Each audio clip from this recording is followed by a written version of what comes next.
అమ్మ, కామారెడ్డి డిక్లరేషన్ సంబంధించి గత కొంతకాలంగా బీసీలు అందరూ కూడా కొట్లాడుతున్న పరిస్థితి చూస్తా ఉన్నాం. దీని మీద కనీసం ప్రభుత్వం నుంచి ఎట్లాంటి స్పందన రాకపోగా ఆ, రాహుల్ గాంధీ గారు తెలంగాణ వచ్చిన సమయంలో కూడా ఆయన చెప్పారు బీసీలకు పెద్దపీట వేస్తున్నాం మేము అని చెప్పి ఆయన కూడా చెప్తా ఉన్నారు. నిజంగా బీసీలకు పెద్దపీట వేస్తున్నారు? వేస్తున్నట్టే కనిపిస్తుంది కానీ ఎప్పుడు వేస్తారో తెలియట్లేదండి. ఇప్పుడు 3 నెలల లోపల కామారెడ్డి ప్రకారం 42% రిజర్వేషన్ కల్పిస్తామని చెప్పేసి కామారెడ్డి డిక్లరేషన్ ప్రకారం రాహుల్ గాంధీ గారు కామారెడ్డిలో చెప్పడం జరిగింది. అదే విధంగా పూర్తి చేస్తామని చెప్పేసి మేనిఫెస్టోలో క్లియరెన్స్ ఇచ్చి మరి వీళ్ళు ప్రభుత్వం ఎన్నికల్లో దాదాపు సంవత్సరం గడుస్తుంది. మొన్నటి వరకు కూడా కులగణన చేయాలి, 42% రిజర్వేషన్ ఇవ్వాలని కాంగ్రెస్ ప్రభుత్వానికి ఆలోచనే లేకుండా రీసెంట్గా ఆర్ కృష్ణ గారితో పాటు కొంతమంది కోర్టులో పిటిషన్ వేయడం జరిగింది.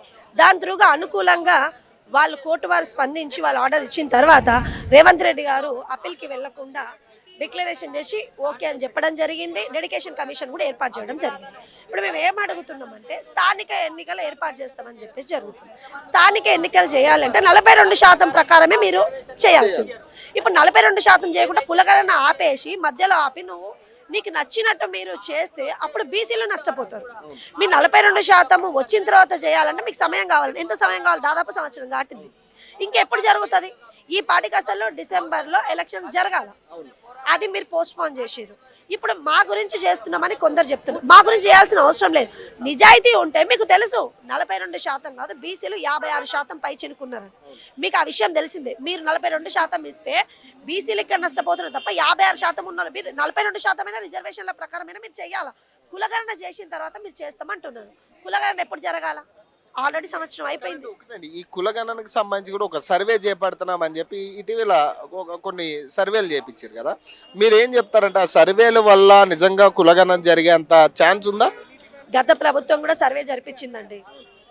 10 మంది కుటుంబాలుంటే 10 కుటుంబాలుంటే దాంట్లో 2 దగ్గర సర్వే చేసి దానికి సంబంధించిన డాటా మొత్తము గత ప్రభుత్వం దగ్గర పెట్టుకుంది. అది బయట పెట్టలేదు. తర్వాత ఇప్పుడు ఈ ప్రభుత్వం కులగణన చేస్తున్నాము, త్వరలో 42% మాత్రం రిజర్వేషన్లు ఇస్తాము, దాని ప్రాసెస్లో అంటే ఎప్పుడు నడుస్తుంది అంటే వీళ్ళు కూడా బయట పెడతారా, వీళ్ళు కూడా ఆ ఫైల్ దాచుకుంటారని తెలియదు. అంటే ఇప్పుడు రాజకీయ నాయకులు కూడా అంటే బేసిక్గా ఇప్పుడు కవిత గారు అనే కాదు ఇంకొకరు కావచ్చు, అంటే రాజకీయంగా బీసీలు వాడుకోవడానికే చూస్తున్నారు అనుకోవచ్చు. ఎందుకంటే ఇప్పుడు కవిత గారు కూడా బీసీ కాదు. ఇప్పుడు చాలా మంది బీసీలు కూడా కొట్లాడుతూ ఉన్నారు నిజాయితీగా. అంటే ఇట్లాంటి వాళ్ళందరూ కూడా ఉపయోగించుకుంటున్నారా బీసీలు? ఇప్పుడు ప్రతి ఒక్క పార్టీ చేసేది ఏంటంటే అండి, ఈ రోజు బీసీలు అని ముందడుగు తీసుకొచ్చి బీసీలని ఇచ్చేసింది టీఆర్ఎస్ గవర్నమెంట్. తర్వాత ఈ ప్రభుత్వం వచ్చేటప్పుడు కూడా బీసీలకి పెద్దపీట వేస్తామని ఈ ప్రభుత్వం వచ్చే ప్రభుత్వాలకి ఏంటంటే బీసీలు ఒక నిజం చెప్పాలంటే నాకు చాలా బాధగా ఉంది. ఒక బీసీ బిడ్డగా మమ్మల్ని వాళ్ళు ఒక రకంగా మభ్యపెట్టి వాడుకుంటున్నారని చెప్పాలి. ఎందుకంటే బీసీలు ఎవరేది చెప్పినా చిన్నపిల్లలా నమ్మేస్తున్నారు. ఇప్పుడు ఆ ప్రభుత్వం చెప్పినప్పుడు ఆ ప్రభుత్వాన్ని నమ్మింది, 10 ఏళ్లలో సాధ్యం కాలేదు. ఈ ప్రభుత్వం చెప్పింది ఈ ప్రభుత్వాన్ని నమ్మింది, ఇక్కడ కూడా సాధ్యం కాదనిపిస్తుంది. ఇక్కడ కేవలం ఏంటి అంటే డెడికేషన్ కమిషన్ వేసినాము.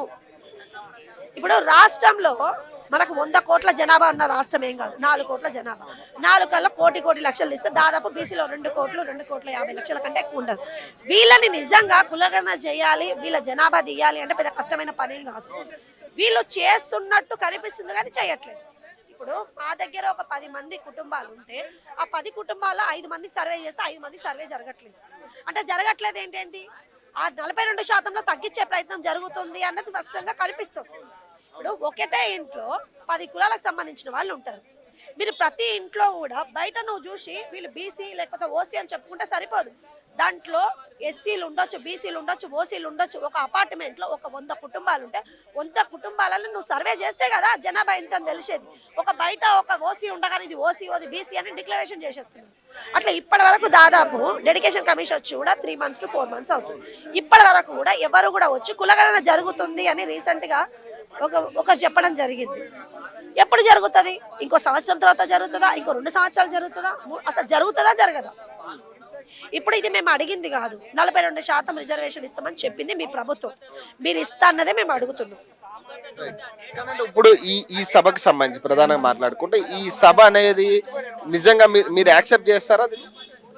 సభ అనేది యాక్చువల్లీ నేను ఒక పార్టీ నాయకురాలుగా ఇక్కడికి రాలేదండి. నేను పార్టీకి సంబంధించిన దాని కాదు. ఒక బీసీ బిడ్డగా తప్పకుండా ఒక బీసీ బిడ్డగా అసలు ఏం జరుగుతుంది, వీళ్ళందరూ కూడా ఇక ప్రతి ప్రభుత్వాలు ప్రతి ప్రతిపక్షాలు కూడా పేద ప్రజల్ని వాడుకుంటూనే ఉంటారు. అసలు ఏందన్నది అర్థం కాలేదండి. ముఖ్యంగా ఈ సభ ఏంటి అంటే, ఇప్పుడు ఈ రోజు కవిత గారు ఒక పెట్టినారు. గతంలో కూడా సావిత్రిబాయి పూలే గారు ఏ రోజు ఒక దండేసి ఆమె చెప్పింది లేదు. ఈ రోజు సావిత్రిబాయి పూలే నేను చేస్తాను, ఇక్కడ భారీ బహిరంగ సభ ఏర్పాటు చేస్తా అన్నది సంతోషం. ఒక మహిళ గౌరవించింది, మాకు సంతోషం. ఇదే తను వాళ్ళ ప్రభుత్వం ఉన్నప్పుడు ఇదే చేసి ఉంటే బాగుండేది అన్నది మా ఆలోచన. ఎందుకంటే 37% ఉన్న మీ రిజర్వేషన్ సంబంధించి 18 తీసుకొచ్చింది కూడా కేసీఆర్ కదా, మరి ఇప్పుడు వాళ్ళే వచ్చి 37% ఉన్నది 18% తీసుకొచ్చినప్పుడు మేము ఇదే ధర్నా చౌక్ లో నెంబర్ ఆఫ్ టైమ్స్ ధర్నాలు చేసినప్పుడు అది 23%కి పెంచినారు. ఇప్పుడు 23% ఉన్నది మీ ప్రభుత్వంలో. మీకు మీ రాష్ట్ర ముఖ్యమంత్రిగా మీ తండ్రి గారే ఉన్నారు. ఆయన చెయ్యాలి అనుకుంటే 42% కాకపోతే 56% చేసే అధికారం కూడా మీ నాన్నగారికి ఉంది. అప్పుడు మీరు చెయ్యలేదు. అంటే వెలమలకు కానీ రెడ్లకు కానీ పెద్దపీట వేయాలన్న ఉద్దేశంతో ఆ రోజు చేయలేదు. ఈ రోజు ప్రతిపక్షంలో ఉన్నప్పుడు వాళ్ళు చెప్పినారో ఇవ్వాలని మీరు అడుగుతున్నారు. అలాగే మీ ప్రభుత్వం ఉన్నప్పుడు మీరు చేసి ఉంటే సరిపోయేది. ఇప్పుడు మీరు చేసిన తర్వాత వీళ్ళు తీసేసి ఉంటే మేము అడిగేటోళ్ళం. ఎందుకంటే అడగట్టుంటుండే. ఈ రోజు వీళ్ళు మనకి తగ్గించలేదు, వీళ్ళు తగ్గించలేదు. కానీ కులగణన చేస్తామని ఒక హామీ ఇచ్చినారు. ఆ ప్రాసెస్ నడుస్తుంది. ఎప్పుడు అవుతుంది అన్నది ఒక క్వశ్చన్ మార్క్ మనకి.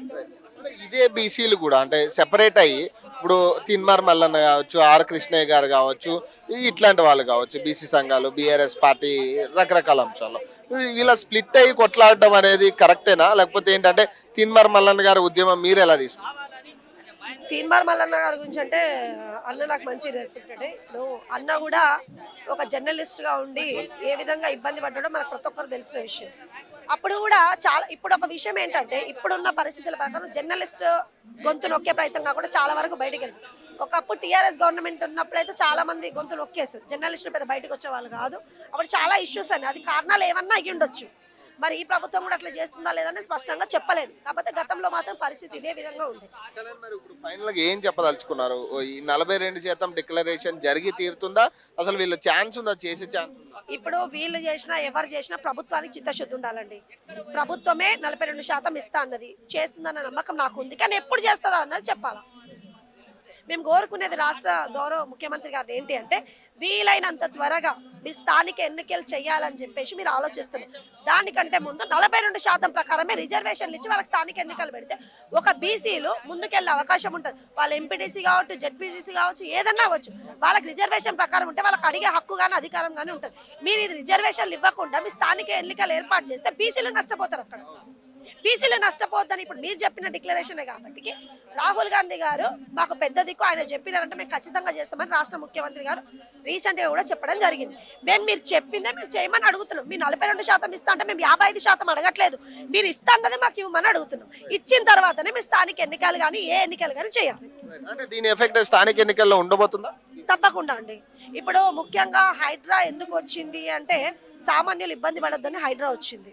అది చాలా వరకు గుంటల్లోకి నీరు చేయడం చాలా మంది కుటుంబాలు. కానీ కాకపోతే ఈ హైడ్రా ఏంటంటే, ఒక రకంగా హైడ్రా తీసుకొస్తే అది వేరే వెళ్ళిపోయింది. అంటే పేద ప్రజలు చాలా వరకు నష్టపోవాల్సి వచ్చింది. అయితే ముందే వాళ్ళకు ఒకవేళ వాళ్ళకి టైం ఇచ్చి కనుక వాళ్ళకి వేరే చోట ఉండడానికి ఏదన్నా పర్మిషన్ ఇచ్చి వాళ్ళకు ఒక ఇల్లు లాంటిది ప్రవేశపెట్టుంటే ఇంత పరిస్థితి ఉండేది కాదు. వాళ్ళకి ఏంటంటే రోడ్డు మీదకి వచ్చేసరికి చాలా వరకు జనాలు ఏంటి అంటే టీఆర్ఎస్ బెటర్, కాంగ్రెస్ కాదు అనే వర్షన్లో ప్రజలు వచ్చేసినారు. ఈ రోజు ఇక్కడ మీరు ఇది చూస్తే కూడా మీకు అర్థమవుతుంది పరిస్థితి ఏంటంటే ప్రభుత్వం చెడు చేస్తుందని నేను చెప్పాను. కాకపోతే కొన్ని చేయడం వల్ల ఏంటంటే ప్రజలలో ఒక ఆలోచన చెడుగా పోతుంది. అది పోవద్దు అంటే ఏదైనా ఒక నిర్ణయం తీసుకున్నప్పుడు ఒక ముఖ్యమంత్రి గారు కావచ్చు, ఇతర మంత్రులు కావచ్చు, ఒక నిర్ణయం తీసుకునే ముందు 1కి 10 సార్లు ఆలోచించాలి. దీనివల్ల ప్రజలకి మంచి జరగకపోయినా పర్లేదు, చిన్న చెడు జరిగినా కూడా ప్రజలు వ్యతిరేకిస్తారు. ప్రజలు వ్యతిరేకిస్తే రాష్ట్రం కానీ కేంద్రం కానీ ప్రభుత్వాలు కూలిపోవడం పెద్ద కష్టమైన పని ఏం కాదు. ముందుగా ఏ నిర్ణయం తీసుకున్నా కూడా ప్రజలకి అనుకూలంగా ఉండాలని చెప్పి నేను మనస్ఫూర్తిగా రాష్ట్ర ముఖ్యమంత్రి గారిని కోరుకుంటున్నాను. Thank you.